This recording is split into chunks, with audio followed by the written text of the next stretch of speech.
है। हमारे साथ मनिंद्र नाथ ठाकुर जी हैं इस किताब पर बात करने के लिए। सचमुच वो किसी परिचय के मोहताज नहीं है। JNU जवाहरलाल नेहरू विश्वविद्यालय के राजनीतिक अध्ययन केंद्र में एसोसिएट प्रोफेसर है। धर्म, राजनीति, समाजशास्त्र उनका अपना विषय है। बहुत सारे समाजशास्त्रीय मुद्दों पर वो बात करते हैं। अभी उनकी एक किताब हिंदी में आई है, ज्ञान की राजनीति। उस किताब पर भी हम लोगों ने चर्चा की थी। और सबसे अच्छी बात है कि जो लोग अंग्रेजी में लिख रहे थे वो मूल रूप से हिंदी में लिख रहे हैं। मौलिक सर हिंदी में बहुत कम आता है। हिंदी से अंग्रेजी से हिंदी ट्रांसलेट तो हो जाता है, लेकिन हिंदी में ही वो विचार आ जाए, ये नई बात, अच्छी बात है। और सेतु प्रकाशन उस काम को बहुत अच्छे से कर रहे हैं।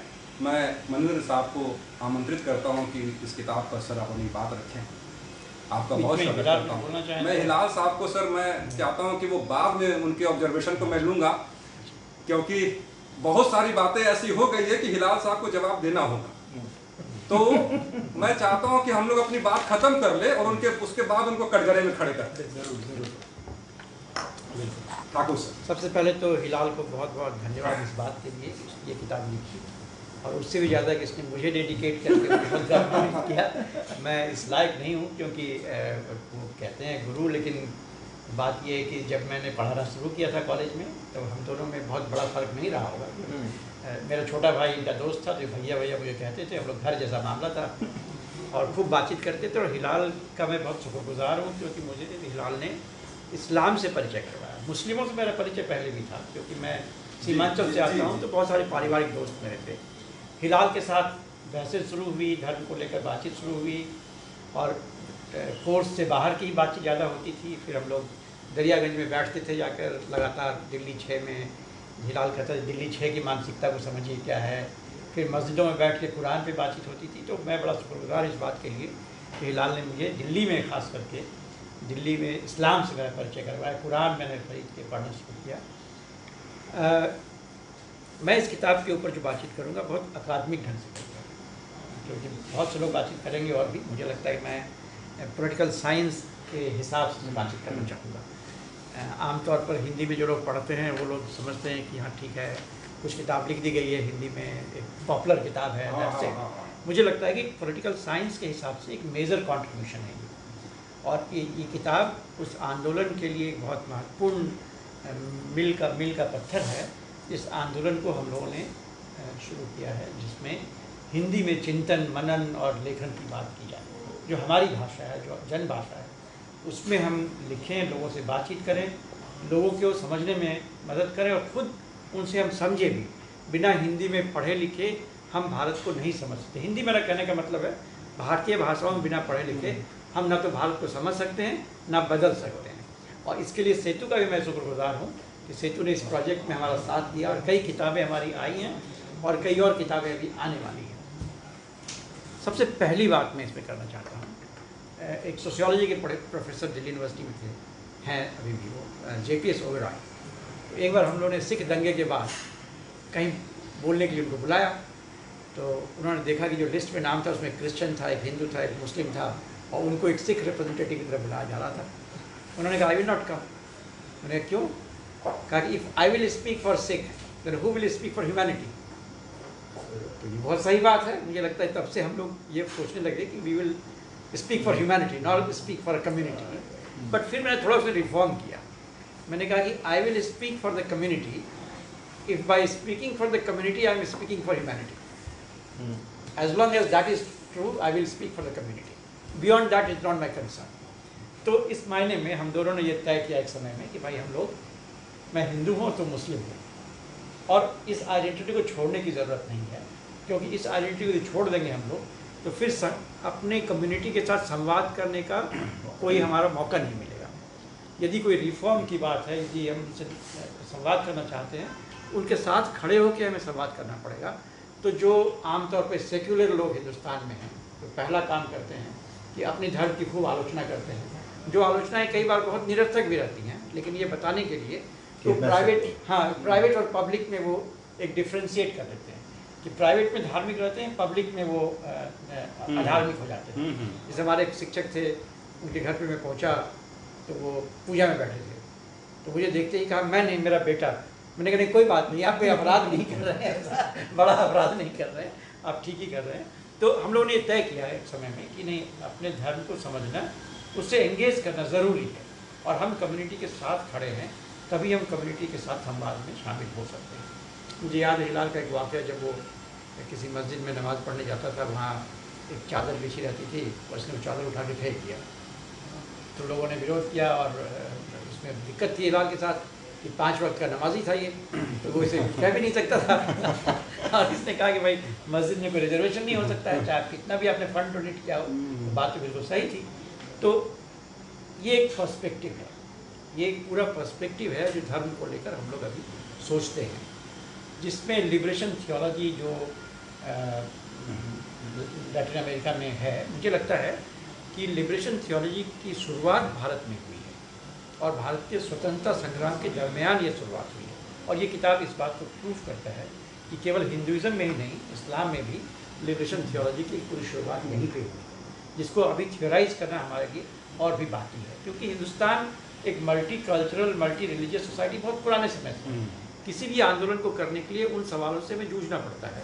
और भारतीय स्वतंत्रता आंदोलन तो डेफिनेटली एक ऐसा आंदोलन था जिसमें बिना उसे जूझे हम आगे नहीं बढ़ सकते थे, तो उन्होंने बड़ा थियोराइज किया है। हालांकि मुझे लगता है अभी इस पर बहुत काम की ज़रूरत है, क्योंकि चिंतकों पर जो उन्होंने बात की है वो अभी अधूरा है, उसमें बहुत कुछ करने की ज़रूरत है। मुझे हर बार पढ़ के लगता है इससे आगे क्या, फिर क्यों यहाँ क्यों छोड़ दिया तुमने। तो ये मुझे लगता है करने की ज़रूरत है। जो सबसे बड़ी बात मुझे लगी वो एक मैथोलॉजिकल बात है, उपागमात्मक बात। वो ये है कि हिलाल ने अपने कॉग्निटिव मेकिंग की बात की है कि मेरा कॉग्निशन बना कैसे है। हम सब लोगों का कॉग्निशन अपने अपने तरीके से बना है, किसी का गांव में बना है, किसी का शहर में बना है।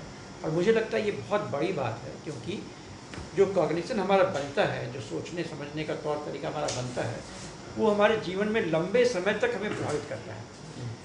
उसमें उतार चढ़ाव आता है, नए लोगों से मुलाकात होने पे फिर उसमें बदलाव भी आता है, और उस बदलाव को इन्होंने रेखांकित किया है कि कहाँ से चले, कहाँ पहुँचे, और इस रास्ते को कैसे इन्होंने तय किया।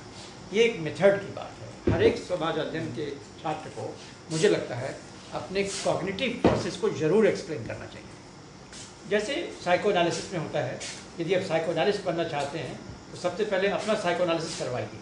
तो एक तरह से यदि हम समाजशास्त्री बनना चाहते हैं, अपने सामाजिक लोकेशन पे हमें बात करके साफ करनी चाहिए कि हम कहाँ से आ रहे हैं, ताकि दूसरों को हमें समझने में सहूलियत हो, हमारे सिद्धांतों को भी समझने में सहूलियत हो। दूसरी बात मुझे लगती है मैथोलॉजिकली वो है जो डिलेमा हिंदुस्तानी या एशियाई बुद्धिजीवी फेस करता है। ये हिलाल का डिलेमा नहीं है, हम सब का डिलेमा है कि हम कम्युनिटी के साथ हैं, हम नहीं हैं, कैसे उसको हैंडल करें। कई मॉडल्स अवेलेबल हैं, उस मॉडल में कौन सा मॉडल सही है, ये डिलेमा हमारे सामने है। जैसे हिलाल की पुस्तक में मैं देख रहा हूँ 3 मॉडल्स ये बात कर रहे हैं। एक नेहरूवियन मॉडल है जो कहता है इनको डंप करो, आगे बढ़ो। एक गांधीयन मॉडल है जो कहता है डंप कर नहीं सकते हो तुम, उनसे बिना संवाद के तुम आगे नहीं बढ़ सकते हो।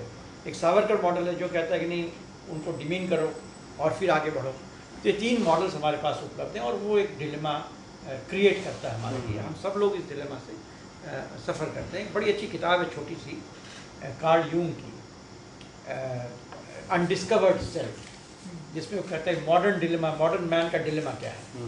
तो मॉडर्न मैन का जो डिलेमा है वो डिलेमा मुझे लगता है यदि इस किताब के इस चैप्टर को कार्ल यूंग के उस किताब के साथ पढ़ने की कोशिश की जाए तो बहुत सुंदर एम्पेरिकल एविडेंस मिलता है उसके सिद्धांत का।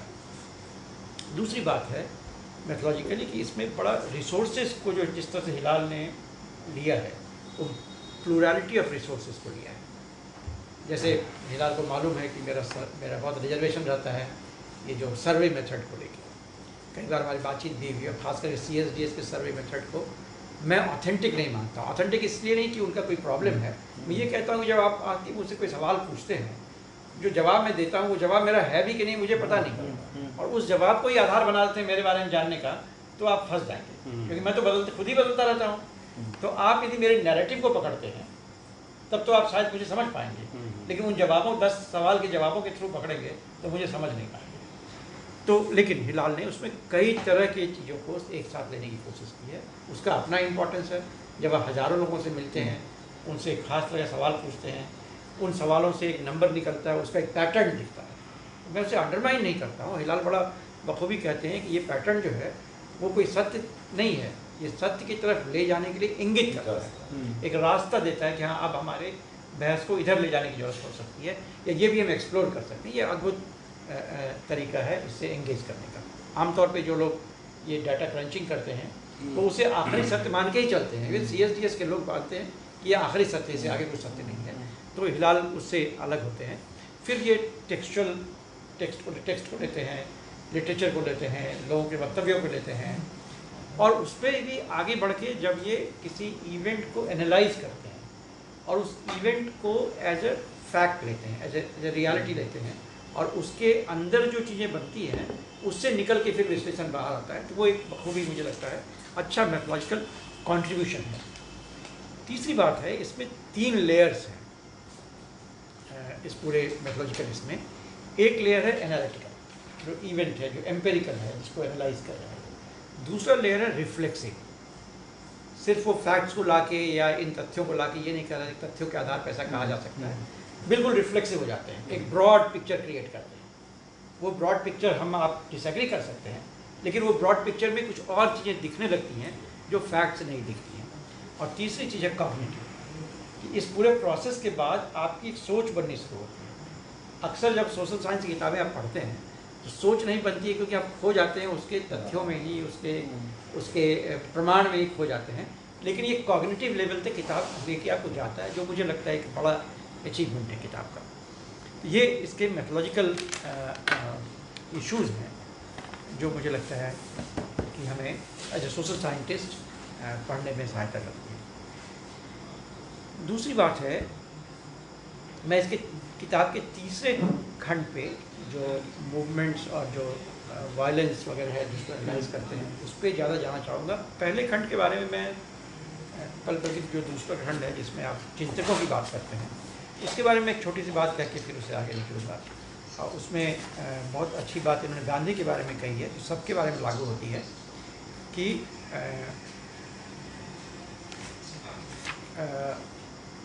गांधी जन का मतलब है कि मैं गांधी को पसंद करता हूँ, उनके विचारों को पसंद करता हूँ, उनसे संवाद करने को तैयार हूँ, लेकिन मैं गांधी भक्त नहीं हूँ। तो जितने भी चिंतकों की उन्होंने बात की है, किसी के भक्त नहीं है, उनके साथ संवाद की ज़रूरत है। संवाद की क्यों ज़रूरत है, जिसकी बात हिलाल ने नहीं की है, तो इसलिए ज़रूरत है कि सारे जो चिंतक हैं, ये चिंतक ह्यूमन लिबरेशन के चिंतक हैं, यूनिवर्सल ह्यूमन लिबरेशन के चिंतक हैं। इनकी अपनी सीमाएं तय होती हैं इस बात से कि समाज में कहाँ खड़ा होकर वो बात कर रहे हैं। जैसे मान लीजिए अम्बेडकर को लेते हैं, तो अम्बेडकर की जो समस्या है कि वो दलित समाज से शुरू करते हैं चिंतन, तो लोगों को, देखने वालों को लगता है कि ये दलित चिंतक है, लेकिन दलित चिंतक करते करते अम्बेडकर एक यूनिवर्सल चिंतक है, तो ह्यूमैनिटी की भी चिंता करते हैं। जैसे गांधी को लगता है कि ये नेशनलिस्ट चिंतक हैं, राष्ट्र की बात कर रहे हैं, लेकिन गांधी राष्ट्र की बात करते करते ह्यूमैनिटी की भी बात करते हैं। तो तमाम चिंतकों को जो उन्होंने उठाया है उसमें हमें ये लग सकता है कि ये कम्युनिटी के चिंतक हैं, चाहे इकबाल हों चाहे मौजूद हों। लेकिन ख़ास बात ये है कि इनके चिंतन में कम्युनिटी से बियॉन्ड भी एक चिंतन है, और कैसे उस ह्यूमैनिटी तक वो जाता है, ये एक ख़ास बात है जिससे मुझे लगता है कि हिलाल को और थोड़ी मेहनत इसमें करके उसको निकालने की ज़रूरत है, ताकि हम चिंतकों को पहले डीकॉन्टेक्चुअलाइज करें, उनके कॉन्टेक्स्ट से बाहर निकालें, और फिर रिकॉन्टेक्चुअलाइज करें, अपने कॉन्टेक्स्ट में डालें। अक्सर क्या होता है कि हम उनके कॉन्टेक्स्ट में ही फंस जाते हैं। जैसे गांधी अम्बेडकर के बारे में बात करते हैं तो अक्सर किताबें जो आ रही हैं वो यही बात करती हैं, इनके बीच में झगड़ा कैसा था, या टैगोर और गांधी के बीच में झगड़ा कैसा था। मुझे लगता है उससे निकल के अब ज़रूरत इस बात की है, वो उनके वैचारिक प्रोडक्शन का एक कॉन्टेक्स्ट था, वहाँ से निकाल के डीकॉन्टेक्चुअलाइज करके अपने कॉन्टेक्स्ट में दोबारा से लाते हैं कि अभी हम कहाँ हैं, और इसमें उनके चिंतन से हमें क्या सहायता मिल सकती है, जिसे मैं कहता हूँ कॉग्निटिव रीडिंग है। वो हिलाल इन चिंतकों के साथ कॉग्निटिव रीडिंग में इन्वॉल्व करते हैं, और वो इनके कॉग्निशन को शेप करता है, और इसीलिए फिर वो आगे की जो व्याख्याएँ वो शुरू करते हैं उसमें वो कॉग्निशन उनका दिखता है। जो पहला खंड है जिसमें इस्लाम और भारतीय इस्लाम, ये बहुत महत्वपूर्ण खंड है, जिसमें जाएगा या आपने किसी एक को पकड़ लिया तो वोट सबका मिल जाएगा, तो वो हमेशा इसको मोनोलिथिक होल बनाते हैं, लेकिन वो होता नहीं है नहीं। मैं भी इस बात से सहमत हूँ पूरी तरह से कि ये मोनोलिथिक होल होता नहीं है। लेकिन एक बात जो मुझे, जो हिलाल कहते हैं कि उनका जो वोटिंग पैटर्न है वो भी ये दर्शाता है कि मोनोलिथिक होल नहीं है वो। मुझे लगता है कि उसमें जो मेरा आर्टिकल है और जो मैं बात कहना चाहता हूँ कि उसमें पैटर्न में डिसरप्शंस हैं। और डिसरप्शंस क्या होता है, जब कभी उनके सिक्योरिटी का इशू बहुत डोमिनेंट होता है तब वो as a vote bank vote करते हैं। ये अलग बात है कि अलग अलग जगह पे उनका परसेप्शन चॉइस का अलग अलग बनता है। जैसे हमारे दोस्त हैं, वो कहते हैं, वो यूपी के हैं, खालिद भाई। तो खालिद भाई कहते हैं यूपी का मुसलमान भाजपा के विरोध वोट करना चाहता है, लेकिन उसे कोई ये बताने वाला नहीं कि भाजपा को हराएगा कौन, तो उसका वोट पूरा स्कैटर्ड हो जाता है। तो मुझे लगता है कि इसमें कोई बुराई भी नहीं है। भारत में कम्युनिटी वोटिंग एक आम बात है, सब लोग, सारे लोग करते हैं। यदि मुस्लिम करते हैं कम्युनिटी वोटिंग अपने हित के लिए, एज ए कम्युनिटी हित के लिए, तो कोई इसमें बुराई की बात भी नहीं है। बल्कि ये एक तरह से जो भारतीय राज्य का स्वरूप है, जिसने अभी तक हमारे सिटीजनशिप राइट को पूरा प्रोटेक्ट नहीं किया है, उसमें कम्युनिटी वोटिंग एक प्रोटेक्शन प्रोसेस है। अदरवाइज हम पॉलिटिकल राइट्स को क्लेम नहीं कर सकते। मुझे लगता है इसमें जो रजनी कुठारी का आर्ग्यूमेंट था, मैं उससे सहमत होता हूँ कि जातिवाद भारतीय राजनीति का कोड नहीं है, बल्कि जनतांत्रिक तरीका भी था जिससे कि आप वहाँ तक पहुँच सके। यदि कम्युनिटीज़ हमारे तो हैं यहाँ पॉलिटिकली एक्टिव नहीं होता तो शायद जनतंत्र वहाँ तक पहुँचता ही नहीं। जो बात हिलाल आगे भी करते हैं कि हिंदुस्तान का जो पॉलिटिकल एलिट है वो अंडर डोमिनेंस है इंग्लिश स्पीकिंग एलिट की। इंटेलेक्चुअली वो डिपेंडेंट है, जिसको आप कहते हैं ल्यूटियंस डेली और खान मार्केट। ये सच है कि ये उनके बौद्धिक जगत पे उस पर डिपेंडेंट है।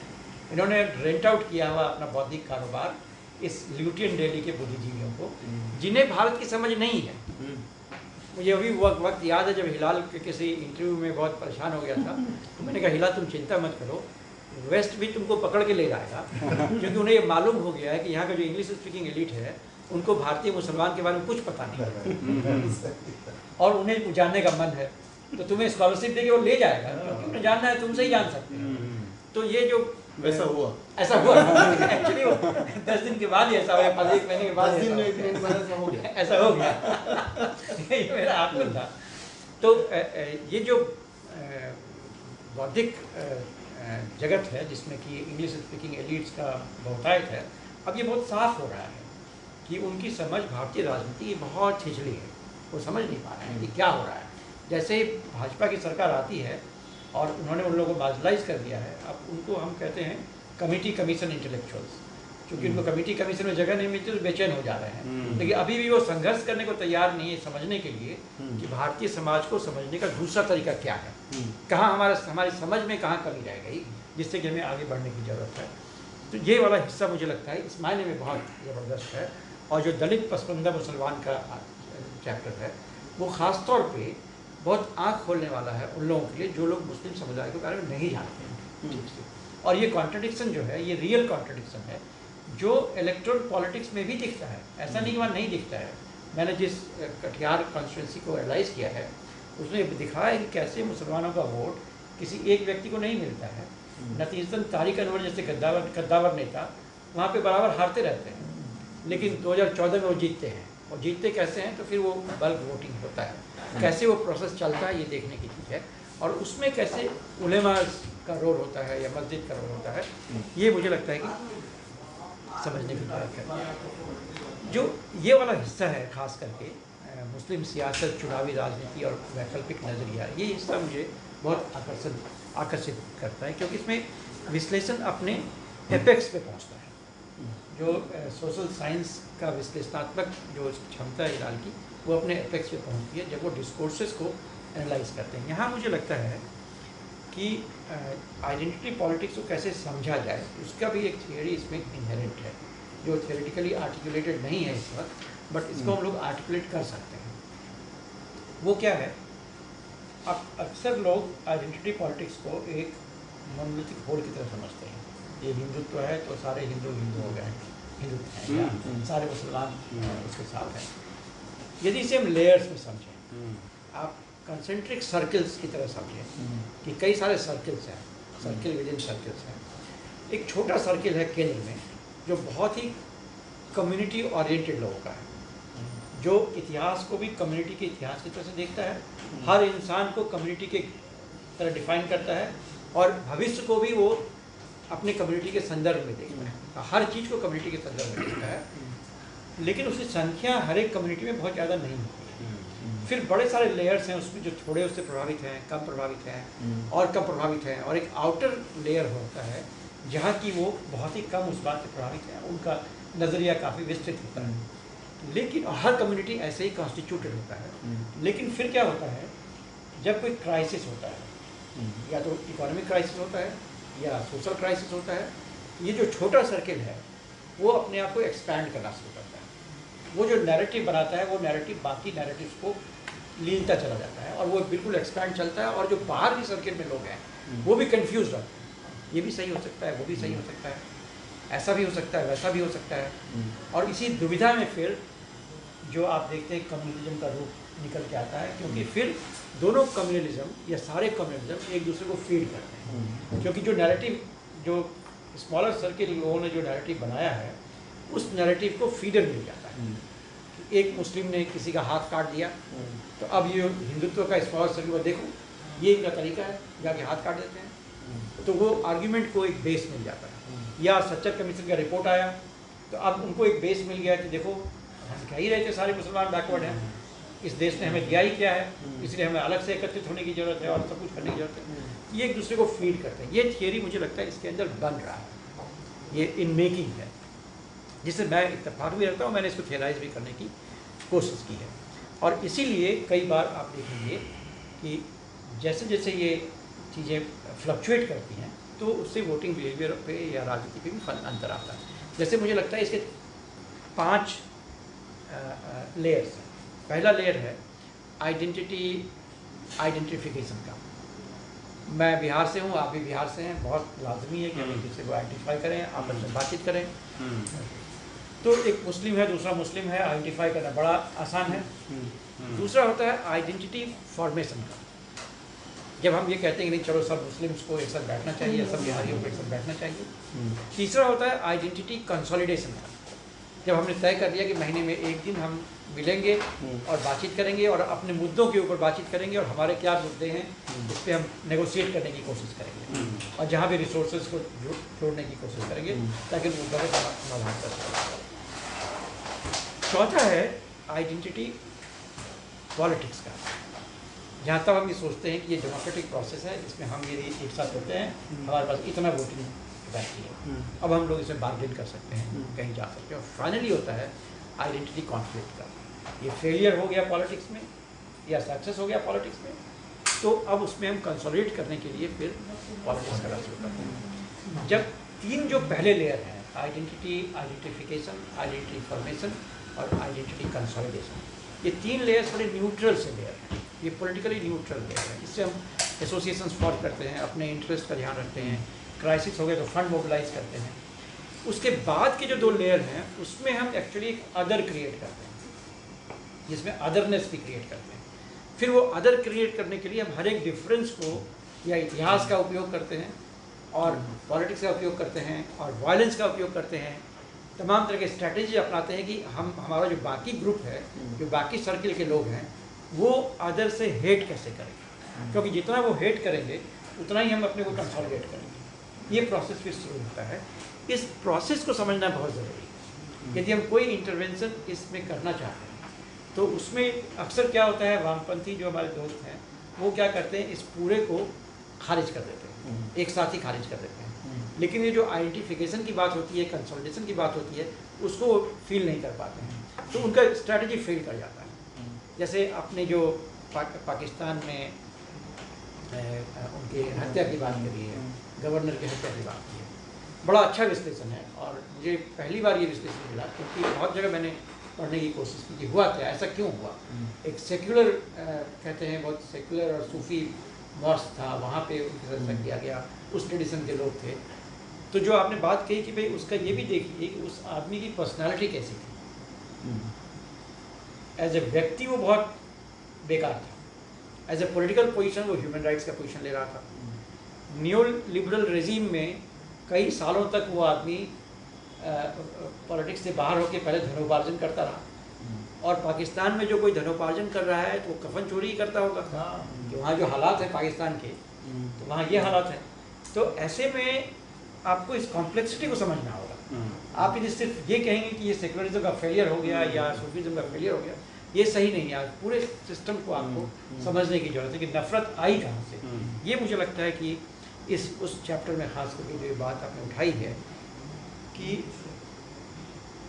जैसे मैं आर्ग्यू करता हूँ कि जो रेजीम, बीजेपी का जो रेजीम अभी है, ये कॉन्सिक्वेंस है किसी चीज़ का, किसी लॉन्ग प्रोसेस का ये कॉन्सिक्वेंस है। ये कॉज भी हो सकता है, ऐसा नहीं कॉज नहीं होगा, लेकिन कॉन्सिक्वेंस है। यदि उस कॉन्सिक्वेंस को हम नहीं फील करेंगे, नहीं समझेंगे, तो हम कॉज को नहीं हटा सकते। ये हिलाल साहब ने उसमें इस चीज़ पे जोड़ दिया है कि हम उसके रूट में जाएं, कि उसके पीछे कारण क्या है। ये इतना हेट, जैसे आपने बड़ा विस्तृत वर्णन किया है, किसी से आपने लिया है जिसमें वो जो गर्भवती में गुजरात होना कि गर्भवती महिला का पेट फाड़ के बच्चा निकाला, तो उसमें जो पूरी कॉम्प्लेक्सिटी इन्वॉल्व है कि वो सर्जन नहीं है, कितना दुर्गंध हो सकता है, इतना सब कुछ करने का जो बर्दाश्त करने की किसी इंसान में क्षमता आई है, उस क्षमता के पीछे बहुत ज़्यादा हेट्रेड। वो हेट्रेड पैदा कैसे हुआ? तो हिलाल साहब ने उसको दिखाया है कि कैसे गुजरात में एक ख़ास तबका मुस्लिम का जो बाहर जाता है, वो कैपिटल काफ़ी जनरेट करता है न्यू लिबरल रजीम में, उस कैपिटल का किस चीज़ के लिए उपयोग करता है और कैसे उस उपयोग से वो नफ़रत फैलता है। उन चीज़ों को देखने की जरूरत। जैसे मुझे फिलहाल लगता है, आप इस पर ज़्यादा गौर करें तो मैं समझ पाऊँगा कि अभी ये भी हो रहा है, ये पेट्रो डॉलर कंट्रीज़ हैं, वो भारतीय, बांग्लादेशी और पाकिस्तानी मुसलमानों को एक तरह से स्लेव की तरह ट्रीट करते हैं। स्लेव ट्रेड में इन्वॉल्व है। महिलाएं और लेबर, ये दोनों उनकी ज़रूरत है। वो पैसा देते हैं इनको। ये यहाँ का जो वहाबी धर्म है, जो यहाँ का कम्युनलिज्म का जो आपने कहा है, वो जो एक तो सिम्बॉलिज्म का जो राइज है, वो उनके लिए एक बड़ा मार्केट, एक लेबर मार्केट क्रिएट करता है या लेबर रिसोर्स क्रिएट करता है। और मज़े की बात है कि ना उनको वहाँ प्रॉपर लेबर राइट मिलता है, ना they have no right there. तो एक तरह से क्या है और दूसरों का उनके बारे में परसेप्शन क्या है, ये तीन चीज़ों पे हिलाल ने बातचीत की है इन लेखों में, जिस पे और खुलने की ज़रूरत है। ये सेल्फ परसेप्शन क्या है? मुझे याद, हिलाल मुझे एक बार ले गए निज़ामुद्दीन में एक हॉल में, गालिब हॉल में। तभी जमा मस्जिद में उस इलाके में कर्फ्यू लगा हुआ था, लेफ्टिनेंट गवर्नर से बात करनी थी। हिलाल ने मुझे एक स्कल कैप पहनाया, पैजामा कुर्ता पहनता ही था, दाढ़ी थी मेरी, बैठ गया। फिर इसने एक मौलवी साहब को बुलाया, यंग मौलवी साहब थे, तो याद है कि पता नहीं मुझे, तो कहा इसने, हिलाल ने कहा कि बताइए मौलवी साहब क्या होना चाहिए हिंदुस्तान में? उसने कहा कि हिंदुस्तान में मुसलमानों का राज होना चाहिए। तो हिलाल ने कैसे होगा, डेमोक्रेसी है, मेजॉरिटी तो है नहीं हम। तो उसने कहा कि मेजॉरिटी कब रूल करता है, माइनॉरिटी रूल करता है। हिलाल ने कहा देखिए, ये जो दिल्ली 6 की मानसिकता है, इसको आपको समझना पड़ेगा, और यदि हमें इससे बाहर नहीं निकाला गया हम इसमें फंसे रह जाएंगे। ये जो सेल्फ परसेप्शन है कहने की, हालांकि ये सेल्फ परसेप्शन भी ऐसा नहीं है कि पूरे भारत के मुसलमान का, जैसे आपने कहा साउथ इंडिया के मुसलमान बिल्कुल अलग, सीमांचल के मुसलमान बिल्कुल अलग हैं। टू माई सरप्राइज, सीमांचल में जब भारत में गंभीर कम्युनल स्थिति पैदा हुई तो सीमांचल में कोई हलचल नहीं था। यानी जो राम जन्मभूमि के समय में जो चल रहा था, उस टाइम में भी कोई हलचल नहीं रहा। पार्टीशन में कोई पार्टीशन हमारे यहाँ से, कोई लोग हमारे यहाँ से नहीं गए, जो कि बगल में हमारा बॉर्डर था। तो हमने बहुत सोचने, बात करने की कोशिश की उन लोगों से, ऐसा क्यों, कैसे हुआ, कैसे संभव है। तो एक बात मैं उसमें कहता हूँ कि शायद क्लास ऑफ सिविलाइजेशन भी एक तथ्य हो सकता है, लेकिन एंटेंगलमेंट ऑफ सिविलाइजेशन भी दूसरी चीज़ है। और भारत में रूलिंग क्लास के लेवल पे क्लैश ऑफ सिविलाइजेशन होता रहा है, और पब्लिक के लेवल पे एंटेंगलमेंट ऑफ सिविलाइजेशन होता रहा है। और ये एंटेंगलमेंट ऑफ सिविलाइजेशन जो है, वो हमेशा ही क्लास ऑफ सिविलाइजेशन को चैलेंज भी करता है। और ये चैलेंज बड़ा गंभीर रहा है। यदि आप, मैं अभी काम कर रहा हूँ कि भारत में जो ज्ञान परंपराएं हैं उसका इतिहास कैसे बनता है, तो मैं 6ठी शताब्दी से शुरू करता हूँ, 6th सेंचुरी BC से शुरू करता हूँ, जब जैनिज़्म और बुद्धिज़्म सब एक, जैन और महावीर, जैन और बुद्ध एक साथ रह रहे थे। अजीत के स्कंबल जो मटेरियलिस्ट थे, बड़ा पॉलिटिकल था मामला, क्योंकि मगध का एम्पायर जो था वो अजीत के स्कंबल से गाइडेड था, मेटेरियलिज्म से गाइडेड था, और वैशाली जो था वो बुद्धिज्म और जैनिज्म से गाइडेड था। उनके बीच क्लैश चल रहा था, पॉलिटिकल क्लैश था। तो वहाँ भी एक डायलॉग होता है। वहाँ से आगे बढ़ते हैं, अलेक्जेंडर आता है, फिर डायलॉग होता है। गुप्त के पीरियड में जब लोग कहते हैं कि बुद्धिज़्म और ब्राह्मणिज्म में बहुत स्ट्रगल चल रहा है, लेकिन गुप्त पीरियड जो गुप्त एम्पायर था वो हिंदू एम्पायर था, और नालंदा विश्वविद्यालय को उन्होंने बनवाया था, और 1000 साल तक जो फंडिंग होती रही नालंदा विश्वविद्यालय की वो हिंदू एम्पायर ने। तो ये समझ नहीं आता कि ऐसा कैसे था, क्योंकि ये तभी संभव है जब ऊपर डायलॉग भी चल रहा है, पब्लिक के लेवल पे एक डायलॉग चल रहा है। ठीक वैसे ही जब इस्लाम का आगमन हिंदुस्तान में होता है, जो प्री रूलिंग क्लास आगमन होता है, तो बहुत अच्छा रिलेशनशिप जो आपने जिक्र किया केरल में जब इस्लाम का आगमन होता है, तो एक बहुत ही मस्जिद का के लिए ज़मीन दी जाती है, पैसे दिए जाते हैं मस्जिद बनवाने के लिए, राजा पैसा देता है मस्जिद बनवाने के लिए। लेकिन जब रूलिंग क्लास के साथ आगमन होता है तब समस्याएं शुरू होती हैं। और जब अल-बरूनी लिखते हैं भारत के बारे में कि भारतीय जो बुद्धिजीवी हैं उन्होंने अपने सारे रिसोर्सेज को बंद कर लिया है, तो साथ में ये भी लिखते हैं शायद इसलिए बंद किया है कि इस्लाम जो हम आ रहे हैं अभी वो अटैक करके आ रहे हैं। अल-बरूनी खुद ही वार प्रिजनर थे महमूद गजनी के, तो उन्होंने बड़ा अच्छा विश्लेषण किया है कि कितना ज्ञान है लेकिन कैसे वो ज्ञान में डायलॉग नहीं शुरू हो पाए। लेकिन ओवर द सेंचुरीज आप देखें कि पब्लिक पे इतना डायलॉग हुआ, जो सूफी आंदोलन चला, भक्ति आंदोलन चला, कि अकबर के आते आते उन्होंने रियलाइज़ कर लिया कि इस डायलॉग को जो रूलिंग क्लास नहीं एक्सेप्ट किया तो हम रूल ही नहीं कर पाएंगे, तो उन्होंने एक्सेप्ट कर लिया। और दादा शिको उसको और एक्सपैंड कर रहे हैं, और पहली बार फॉर्मली एक रूलिंग क्लास का आदमी कह रहा है कि हमें 2 समुद्रों का मंथन को देखना पड़ेगा। किताबें लिख दी उन्होंने, मीटिंग ऑफ 2 ओशंस।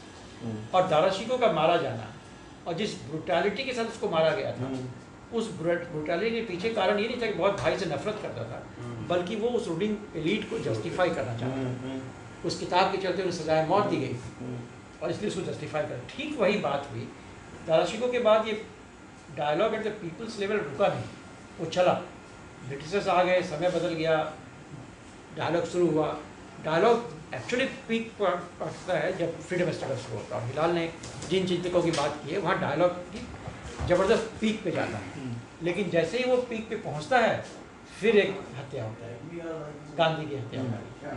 और मज़े की बात है दोनों बड़े संवादियों की हत्या जो है उनके अपने कम्युनिटी के लोग करते हैं, और वो रुक जाता है, संवाद वहाँ रुक जाता है। लेकिन संवाद की जो पॉपुलर लेवल पे संवाद है वो फिर भी चलता रहता है। Ruling classes as and when needed, जो पॉपुलर डिस्कंटेंट है कभी उसको क्रिस्टलाइज करता है, कभी वो क्रिएट करने की कोशिश करता है, लेकिन संवाद भी बखूबी लगातार चलता रहता है। ये मुझे लगता है इस किताब में ये बात बहुत निखर के आई है, और शायद और लाने की ज़रूरत है कि संवाद का क्या नज़रिया चल रहा है।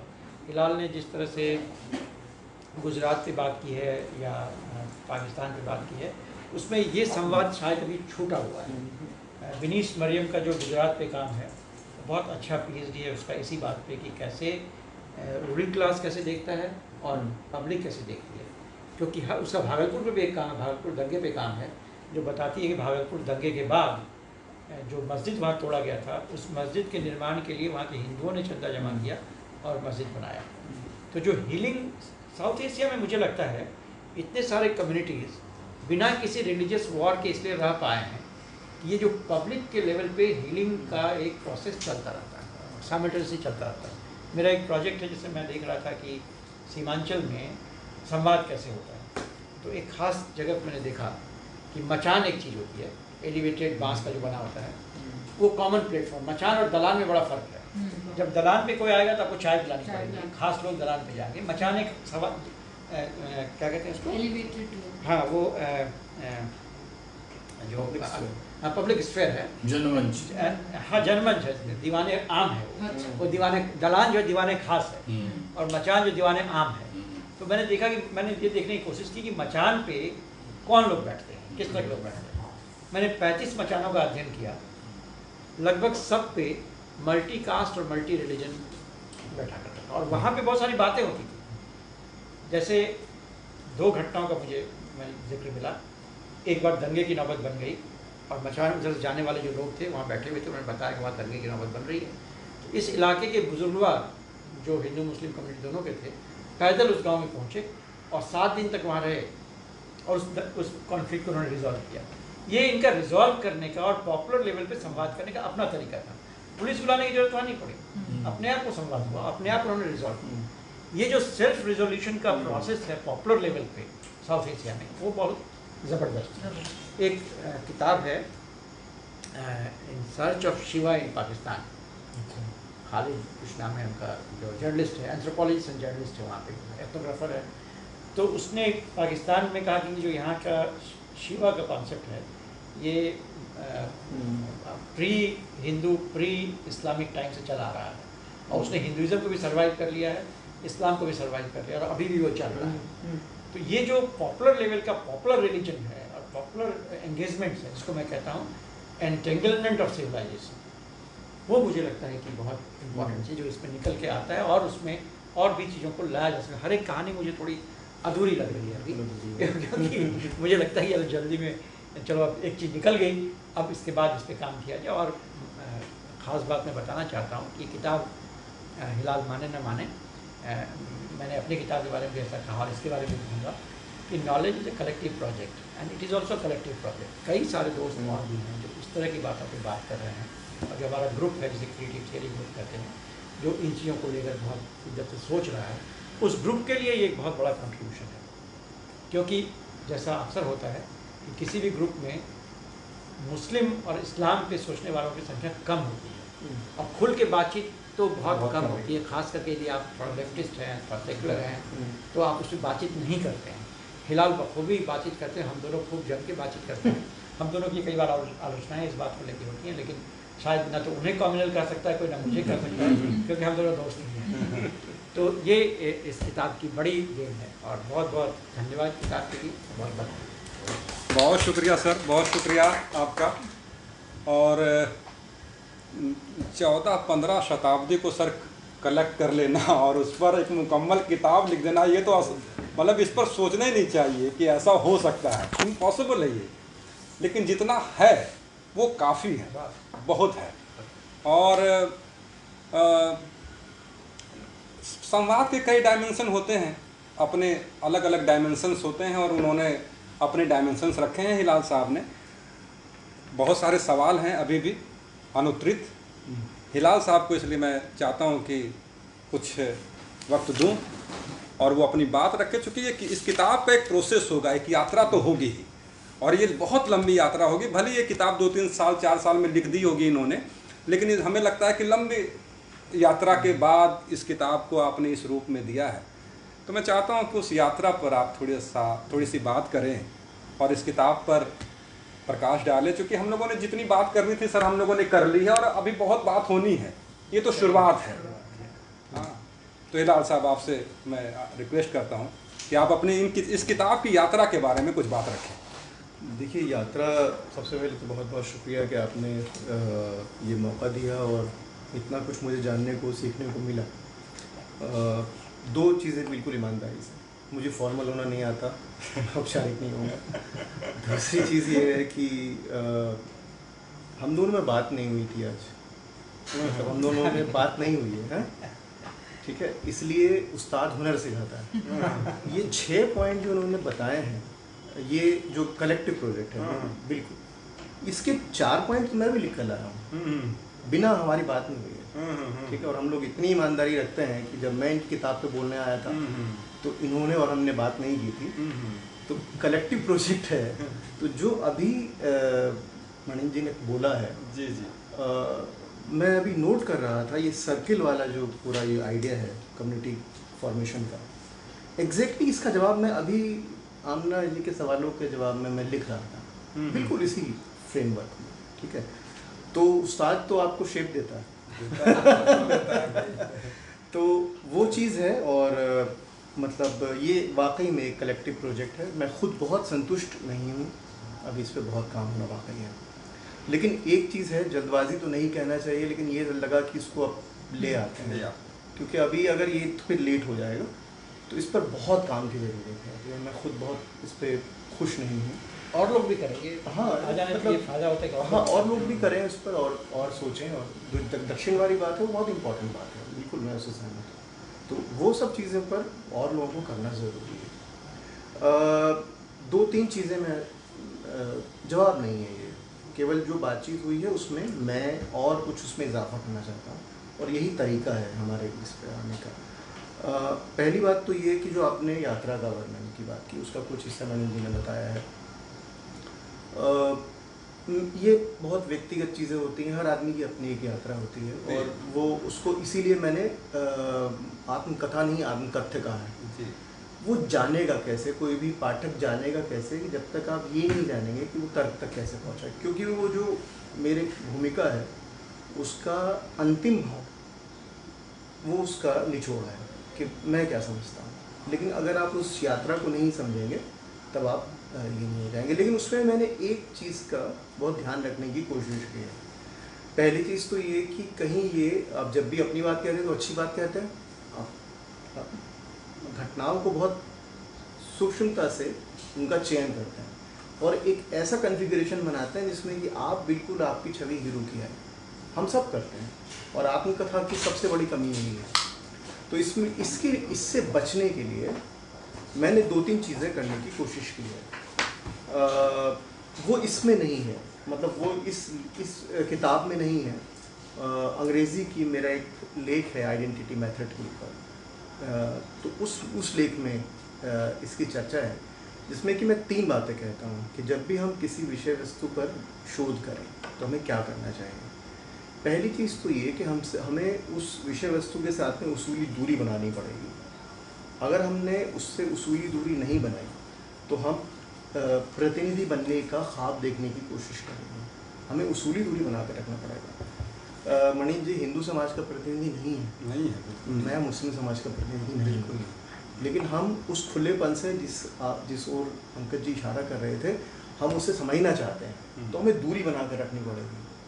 तो पहली चीज़ तो ये दूरी की पहचान है। दूसरी चीज़ ये है जो इस किताब में मैंने कोशिश की है, वो है प्रक्रिया। मेरे कुछ सवाल हैं और इसकी प्रक्रिया क्या है। अगर पाठक को ये पता नहीं चलेगा तो पाठक तर्क नहीं समझ पाएगा। और तीसरी बात है तार्किकता, जिसकी मणि जी ने भी इशारा किया है। वो क्या है कि अगर मेरा तर्क में खुलापन नहीं हुआ तो तर्क फिर वो सीमित हो जाएगा। इसलिए तार्किक खुलापन होना चाहिए। अगर हम ये सब तीनों काम करेंगे तो हम राजनीति करेंगे, जिसे मैं भौतिक राजनीति कहता हूँ। हम सभी भौतिक राजनीति करते हैं। मेरी अपनी समझ है, मुझे ऐसी दुनिया चाहिए, लेकिन उस दुनिया को मैं जाकर प्रवचन अगर करना शुरू करूं तो कोई भी मेरी बात को बहुत ध्यान से नहीं सुनेगा। उसके लिए क्या ज़रूरी है? खुलापन। और ये खुलापन आप समझिए कि मोहम्मद में भी मिलेगा, ये खुलापन आपको गांधी में भी मिलेगा, ये खुलापन आपको मार्क्स में भी मिलेगा, और ये खुलापन आपको फूको में भी मिलेगा। ये खुलापन है जो उनको इतना प्रासंगिक कर देता है। बुद्ध में तो है ही, जो आपने बहुत अच्छा उदाहरण दिया था, वो खुलापन है ही। हम क्या है उस खुलेपन को, जो आप कह रहे थे बहुत सही बात थी, कि उसको हम निचोड़ कर ले आते हैं, धर्म बना देते हैं और रोक देते हैं। वो खुलापन होना चाहिए। तो ये 3 चीज़ें मुझे लगता है कि बहुत ज़रूरी हैं। जिस राजनीति को हम करते हैं, जिसको मैं इंटेलेक्चुअल पॉलिटिक्स कहता हूँ, ये हमारी इंटेलेक्चुअल पॉलिटिक्स है। ठीक है, गांधी ने कभी ये नहीं कहा कि ये अंत हो गया, ये तर्क का अंत है। नहीं, ये तर्क की शुरुआत है, बातचीत की शुरुआत है। और मैं कौन हूँ, मैं व्यक्ति कौन हूँ इस बात को कहने वाला कि ये मैंने कहा है।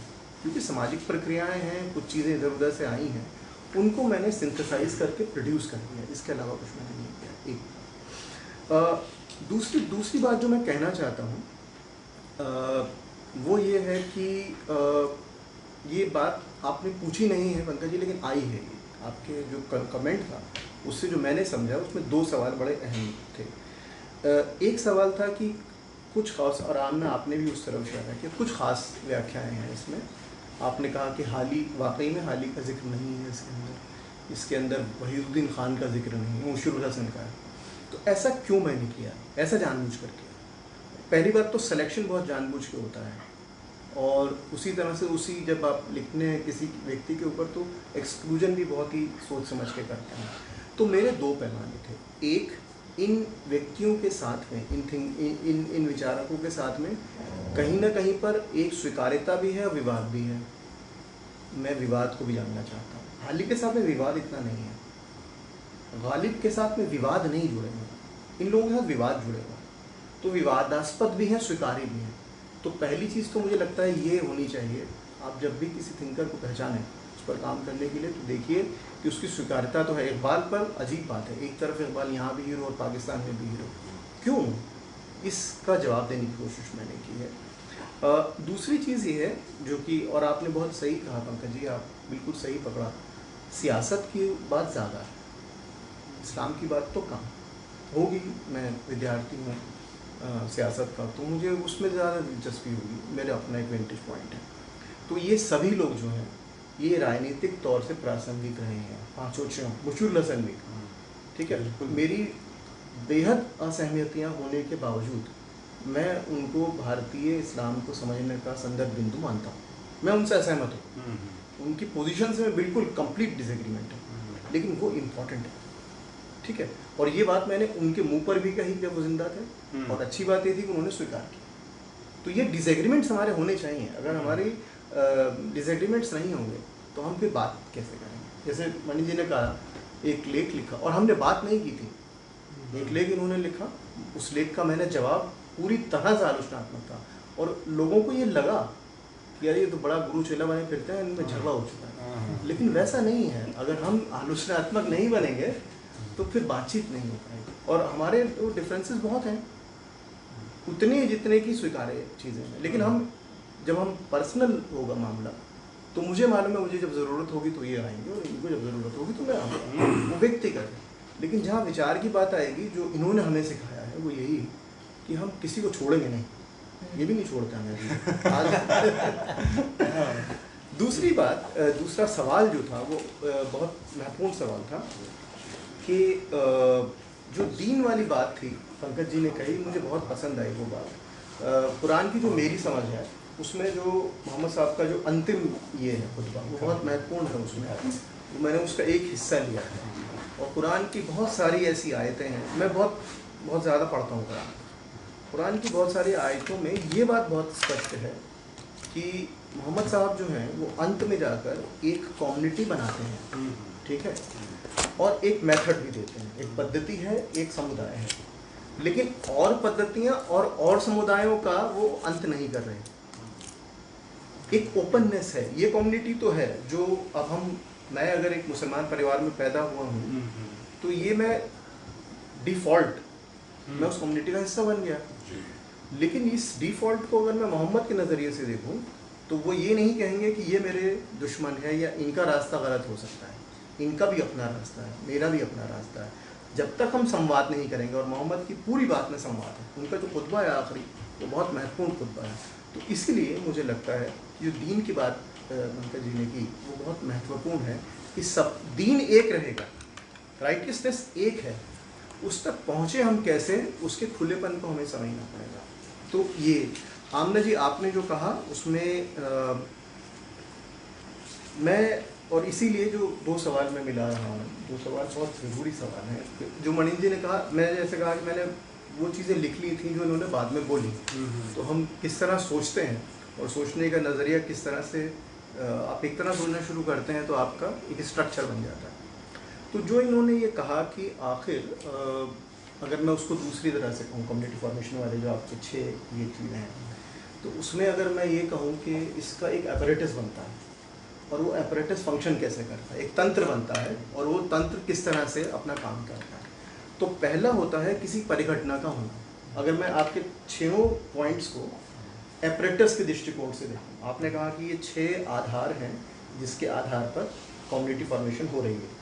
तो उस कम्युनिटी फॉर्मेशन में पहले 3 न्यूट्रल हैं, जो आखिर के 3 हैं, 2 हैं, 5 हैं, तो आखिर के जो 2 हैं वो पॉलिटिकल हैं, जिनमें कि विवाद हो सकता है, ठीक है। लेकिन विवाद तक पहुंचने का जो जरिया होगा वो होगा एपरेटस, वो तंत्र क्या था जिसने कि वो बनाया। तो मैं वो तंत्र बताता हूँ और उसके बाद में एक उदाहरण दूंगा।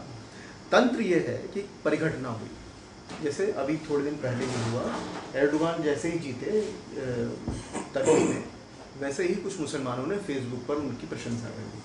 तो कुछ सेकुलर लोग परेशान हो गए, उनका कहना ये था कि भाई यहाँ तो तुम ये कहते हो कि डेमोक्रेसी चाहिए, यहाँ ये चाहिए, और जबकि बिल्कुल उल्टा है, आप वो तो निरंकुश शासक बनते चले जा रहे हैं वहाँ टर्की के अंदर, आप उनके समर्थन कर रहे हैं।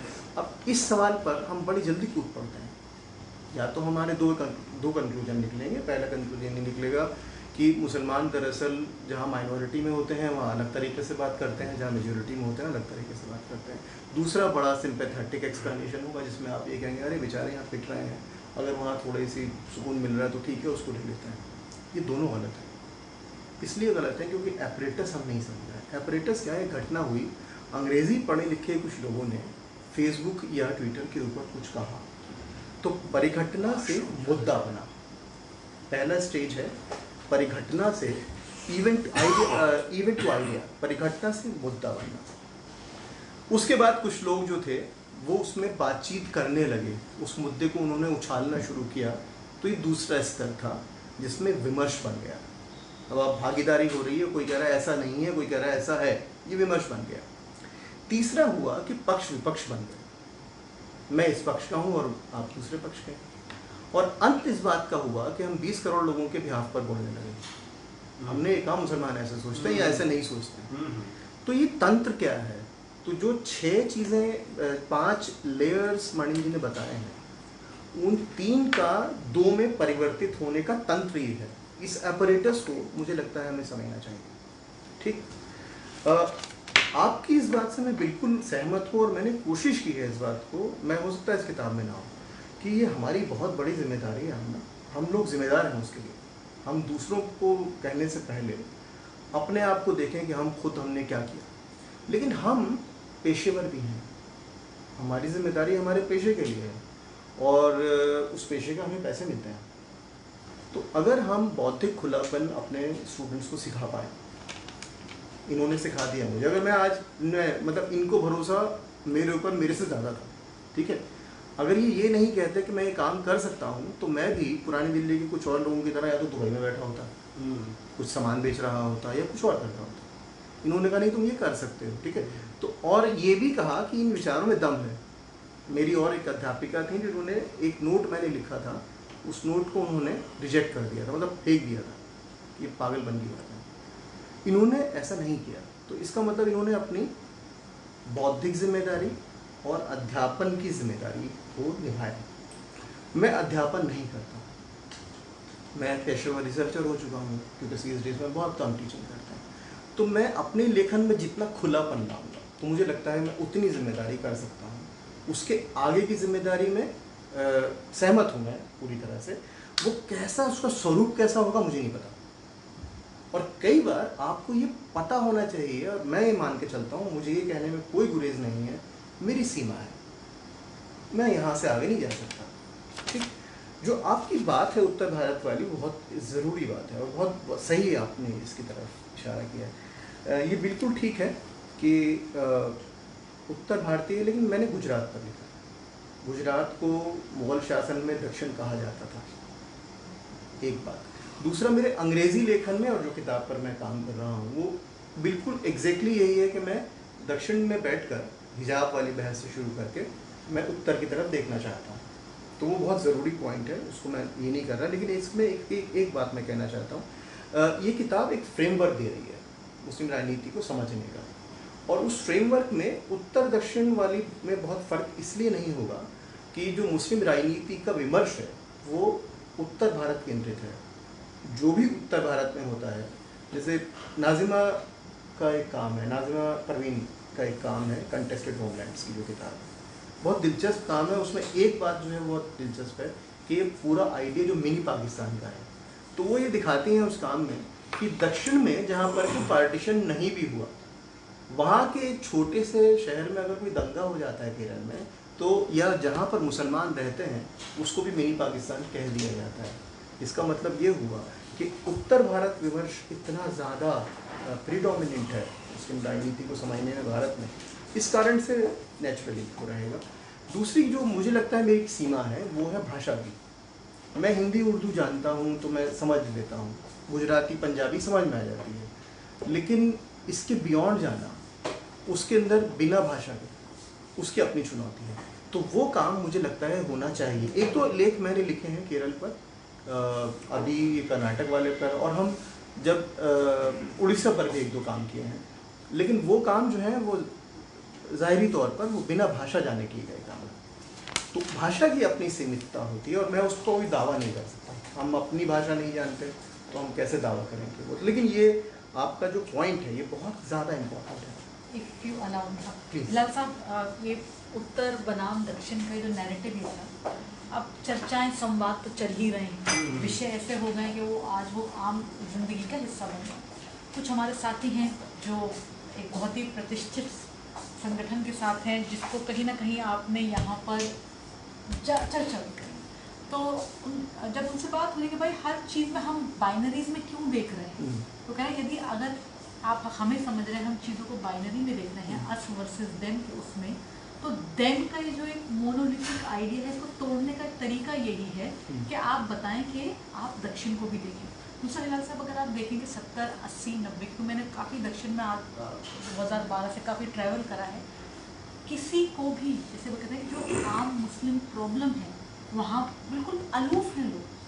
वो तो 2019 के पश्चात, जहाँ पे मैं ज़रूर कहूँगी कि शायद ये सीए आंदोलन हो जाए, अन्य विषय हो जाए, जहाँ पर लोग कहीं ना कहीं जागरूक हो और उन्होंने कहा नहीं भाई चलो साथ मिलकर बात करें। उससे पहले यदि आप देख लें तो एक डिस्कनेक्ट है, नॉर्थ अकेले ही तरीके से बोला जा रहा था, वहाँ पे नहीं बोल रहा। और एक अगर किसी से पूछो भाई मसला क्या है, तो वो कहते हैं लिटरेसी लेवल और इकोनॉमिक एम्पावरमेंट वहाँ पर ज़्यादा है मुसलमानों।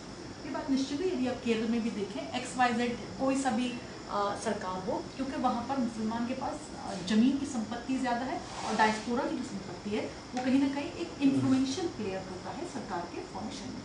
यही बात यदि आप अन्य राज्यों में अगर आप देखें, चाहे तेलंगाना में देखें या कर्नाटक में देखें, तो एक विषय तो है कि ये जो एक इकोनॉमिक डिस्पैरिटी रही है दक्षिण बनाम उत्तर में, वो और उस इकोनॉमिक डिस्पैरिटी के चलते हुए उत्तर का प्रतिनिधित्व ज़्यादा होना और उस प्रतिनिधित्व में पिछड़ापन ज़्यादा होना आज मुसलमान के सामने बहुत बड़ा विषय बन गया है।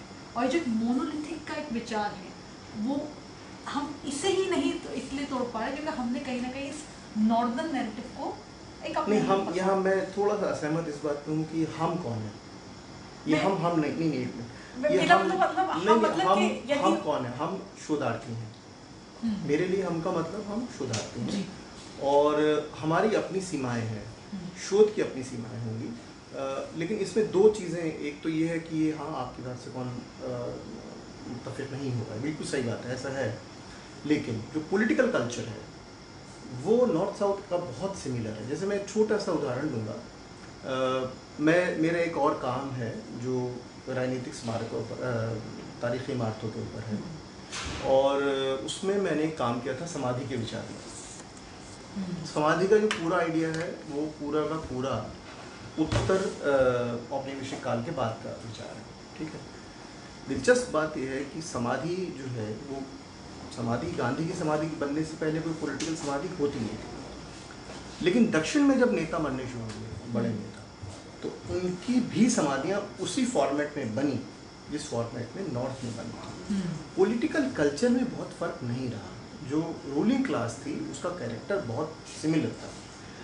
हम क्या कर रहे हैं कि जो शोध की जो अपनी प्रक्रियाएं हैं उसमें हमको ये मानना कि हमारी सीमाएं हैं, मुझे लगता है कि वो बहुत ज़्यादा ज़रूरी है। कि अगर हम ये देखें, और जाहिर सी बात है मैं डिलिमिटेशन पर अभी काम किया, अभी मैंने हमारे पूरा एक प्रोजेक्ट है जो कि एक हिजाब पर, एक मेरे जो अगली किताब है उसमें पूरा एक चैप्टर है कर्नाटक के ऊपर।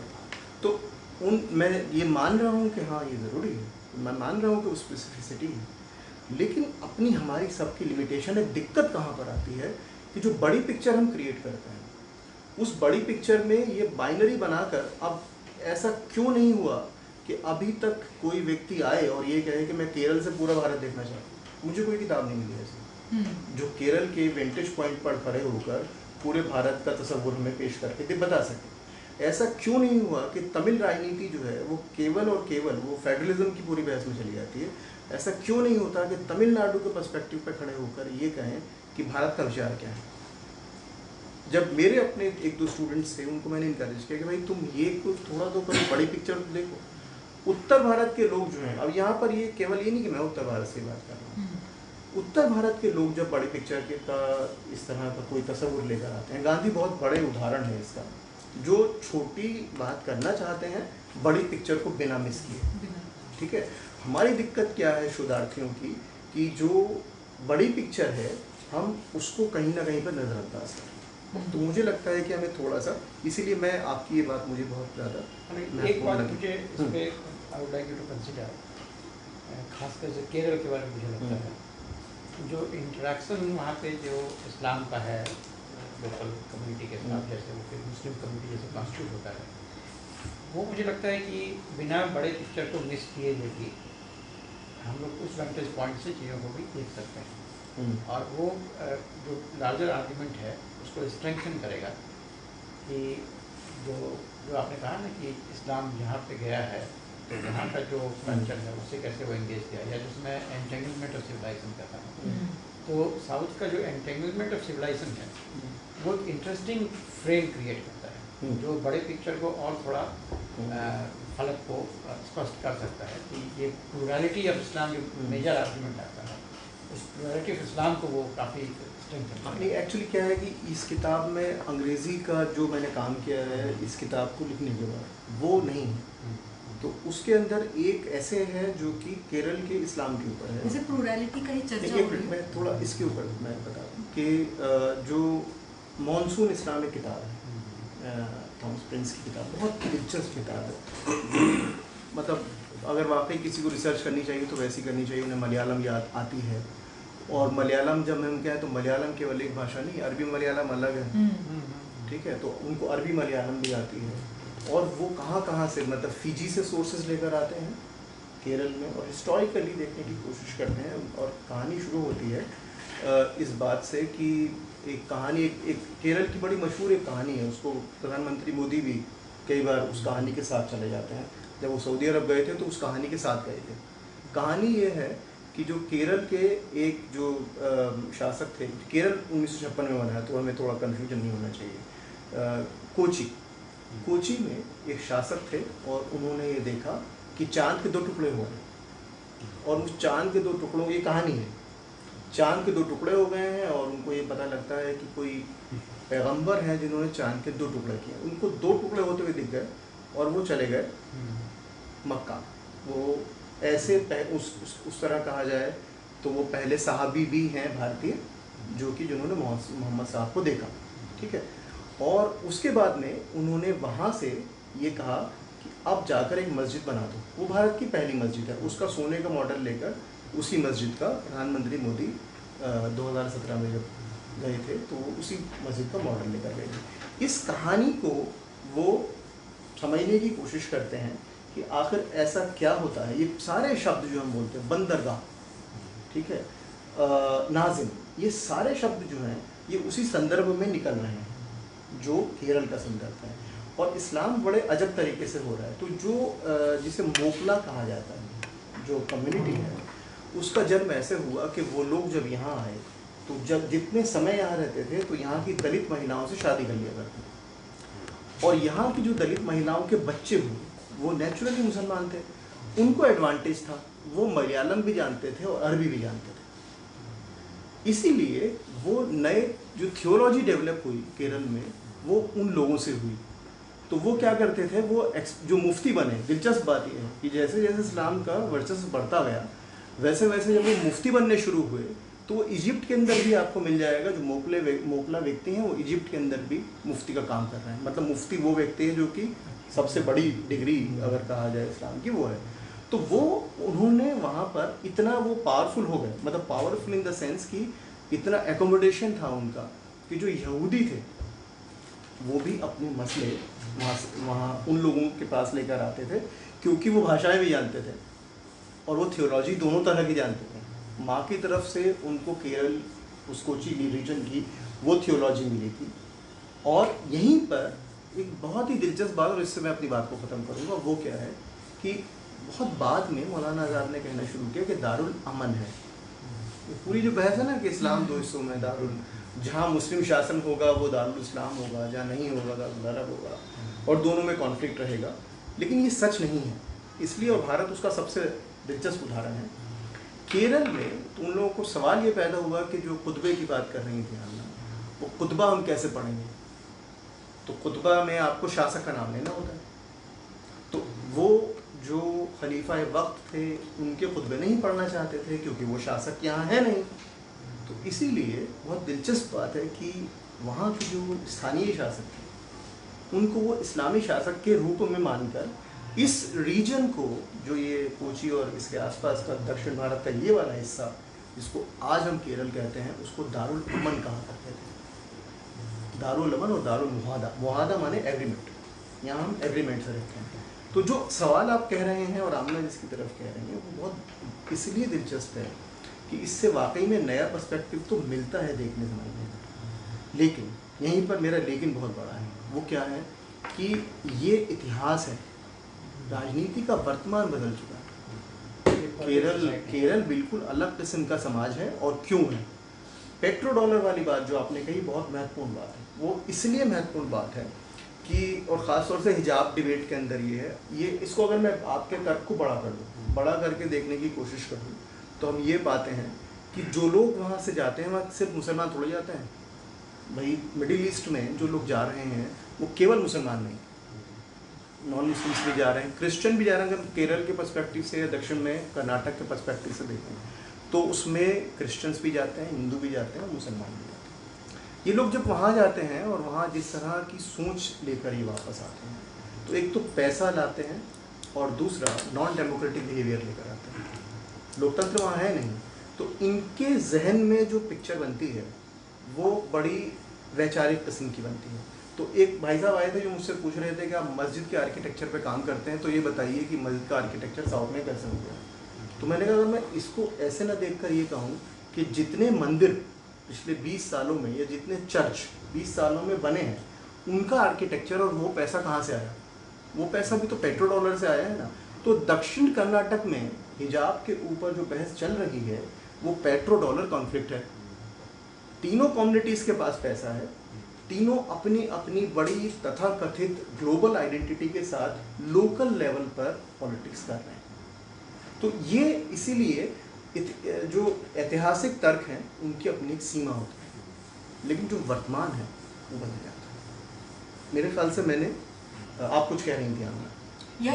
कम्प्लीटली इन कॉन्फर्मेंस, लाइक मैं आपकी पूरी बात से सहमत हूँ। जो सर ने ये बात कही प्लुरैलिटी की, मैं सेंट स्टीफेंस कॉलेज में पढ़ती थी और वहाँ क्या होता था कि जैसे आपने मुसलमान के जिक्र करा, 3 बरस तक वहाँ पर ओणम जब भी हुआ तो मलयाली समाज के साथ साथ इवन जो केरल मुस्लिम स्टूडेंट्स थे वो आके सेलिब्रेट करते थे। तो जो प्लुरैलिटी है और जो सर आपने एक बात करी, जो इंटेंगलमेंट ऑफ सिविलाइजेशन की बात है, वो बखूबी वहाँ दिखती थी और वहीं से हमने बहुत सारी नई चीज़ें भी सीखी। But to cut a long story short, आपकी किताब बहुत बेहतरीन है। एंड अगेन आई नो शोधकर्ता की अपनी लिमिटेशन होती है, हम सबके ऊपर कहीं ना कहीं नौकरी की तलवार होती है, जो भी, still the message is important. और आज क्योंकि इंटरनेट का दौर है, आज आप देखिए एक ट्रेंड शुरू होता है, एकदम नई चीज़ें, नई सोच, नई बदलाव आता है। आपकी किताब में आज एक समाज को एक नई पहचान मिल रही है। वो ये पहचान है कि मैं भारतीय हूँ, मैं अपने मुल्क से, अपने देश से, अपने देशवासियों से बहुत मोहब्बत करता हूँ, लेकिन मैं एक इस चीज़ से दूर हटना चाहता हूँ। ये जो जिसे हम जिसे बोल सकते हैं an identity that is repeated as opposed to the other. क्योंकि कहीं ना कहीं मेरा इतिहास आप उठा के देख लें, मैं इन चीज़ों से मैं अलग हूँ। राजनीति ने मेरा एक आम मुसलमान की आवाज़ का सही प्रतिनिधित्व नहीं करा। मैं किसी दूसरे के घर पर ठीकरा नहीं कर रहा, मैं अपने ही समाज के नेताओं के सर पे कह रहा हूँ कि कहीं ना कहीं मेरी प्रतिनिधित्व, मेरी आवाज़ सही नहीं रखी गई। With that yes, even we have been equally victimized or perhaps not well represented. The other outer circle, you know what Pankaj ji said in the beginning, the dialogue of comparative religious analysis. Maybe perhaps Islam talking to Buddhism, or maybe Islam again re-engaging with Hinduism, because that is very much needed. बहस तो लंबी चलेगी हिलाल साहब, and this is where आपका जो काम है वो आगे की एक रोशनी, वो एक उम्मीद की किरण है। You know, I discuss this with my young students at Jamia. जब मुझे पंकज ने किताब भेजी, मैंने कहा आप लोग शाम को आएंगे जरा ऐसी चाय पर, जो यूनिवर्सिटी की छुट्टियाँ चल रही हैं। So and again they're like 2 students Muslims, 2 non-Muslims। सब में एक बात थी, मैम किताब का जैसे आपने निष्कर्ष समझाया और चीज़ों को आपने बताया, डेफिनेटली एक महत्वपूर्ण काम है, लेकिन काम को सिर्फ हम लोग लाइब्रेरी की शेल्फ तक क्यों करें। जैसे आपने कहा सर आप लोग क्रिटिकल थ्योरी और रिसर्च इंगेजमेंट नई तरीके से देख रहे हैं।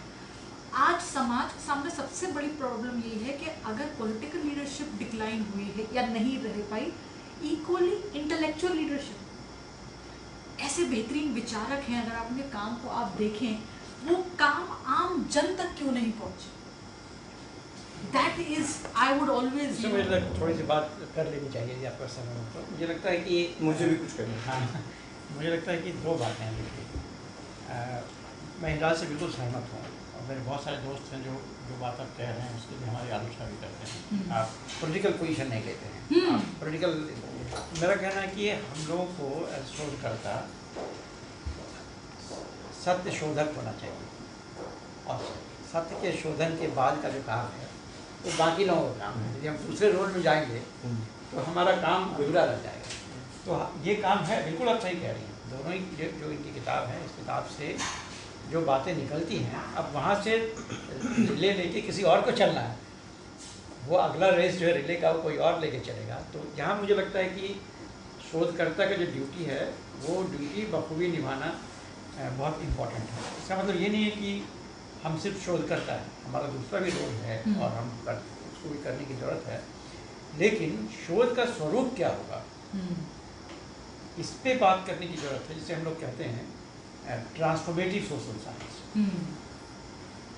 अभी जो सोशल साइंस हम करते हैं उसे मैं कहता हूँ एडमिनिस्ट्रेटिव सोशल साइंस। इस सोशल साइंस का जन्म ही हुआ है स्टेट के द्वारा फंडेड नॉलेज, ताकि पीपल को कंट्रोल किया जा सके। वहाँ से निकाल के यदि हम सोशल साइंस को ऐसे करें कि हम ट्रांसफॉर्म कर सकें लोगों को, ताकि जो ट्रांसफॉर्मेटिव पॉलिटिक्स होगा वो हमारे ज्ञान का उपयोग कर सके, हम उसके लिए नॉलेज प्रोड्यूस कर सकें। यदि हम उस कास्टे में लगेंगे तो फिर नॉलेज प्रोडक्शन हमारा अधूरा रह जाएगा।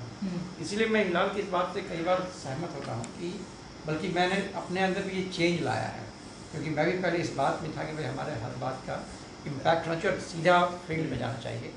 मुझे लगता है कि शायद ये इक्वली इम्पोर्टेंट काम है जो नॉलेज प्रोडक्शन का है, and that is the politics of knowledge, that we are not neutral, we are doing politics, but we are doing politics on behalf of people, and so we are producing knowledge for transformative process, and which can take place, and other people will definitely have impact of the books, and this is why I think books in Indian languages have to be written.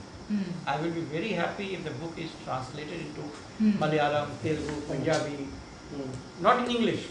English में तो हम लोग लिखते हैं तो वो audience अलग रहता है, तो मुझे लगता है कि वो ज़रूरी बहुत ज़्यादा है। जो बात पंकज साहब ने कही कि धर्मों के बीच में संवाद, ये इस किताब से इसकी शुरुआत हो सकती है, लोग यहाँ से इसकी शुरुआत कर सकते हैं। और जो बुद्धिजीवियों का फेलियर है वो यही है कि हमने सेकुलरिज्म के नाम पे अपने आप को उससे ऐसा अलग कर लिया कि पीपल्स के डिस्कोर्स को हम समझते ही नहीं वो क्या है, और सीधे उसमें जैसे जो बात उसकी कही पंजाब में, पाकिस्तानी पंजाब में हत्या की जो बात थी, वहाँ पीपल्स डिस्कोर्स को हम नहीं समझ रहे, हम डंडा लेके सिर्फ निकल रहे हैं कि ये गलत है, मोमबत्ती लेकर निकल रहे हैं, मोमबत्ती लेके निकल, उससे काम नहीं चल सकता। डिस्कोर्स को एनालाइज करने की जरूरत है।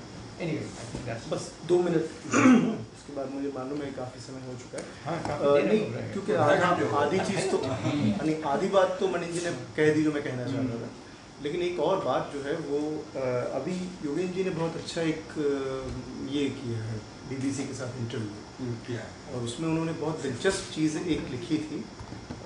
वो ये थी कि उन्होंने कहा कि जिस समाज में आंदोलन नहीं होते वो सड़ जाता है, ठीक है। तो मुझे लगा ये बहुत अच्छा जवाब है, जिस समाज में आंदोलन नहीं होते वो आंदोलन सड़ जाता है। लेकिन जितना मैं योगेंद्र जी को जानता हूँ तो मुझे लग रहा है कि वो शायद इसके अगर आगे कहते, क्योंकि वो बहुत छोटा सा क्लिप है, तो शायद वो ये भी कहते कि सामाजिक आंदोलन करने के लिए सामाजिक आंदोलन में एक जिम्मेदारी का पुट भी होना चाहिए।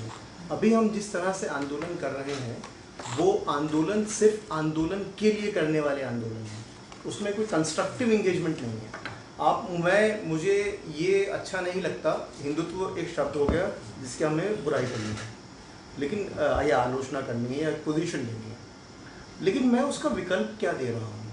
मैं क्यों इस बात के लिए नहीं सोच रहा कि जो आंदोलन मैं कर रहा हूँ उसमें कहाँ पर सकारात्मकता है, हमारे आंदोलन नकारात्मक आंदोलन है। तो इसीलिए बड़ा ज़रूरी है। और एक छोटी सी बात वो ये कि ये पूरी जो बहस थी हमारी 1990 वाली सेकुलरिज्म वाली, वो बड़ी सतही बहस थी। उसमें बहुत सारे लोग ऐसे थे जो कि केवल अपना हाथ उठाने के लिए सेकुलरवाद की बात कर रहे थे। भारतीय समाज के अंदर कैसे इस साथ रहने की प्रवृत्ति को समझा जाता है वो नहीं समझा गया।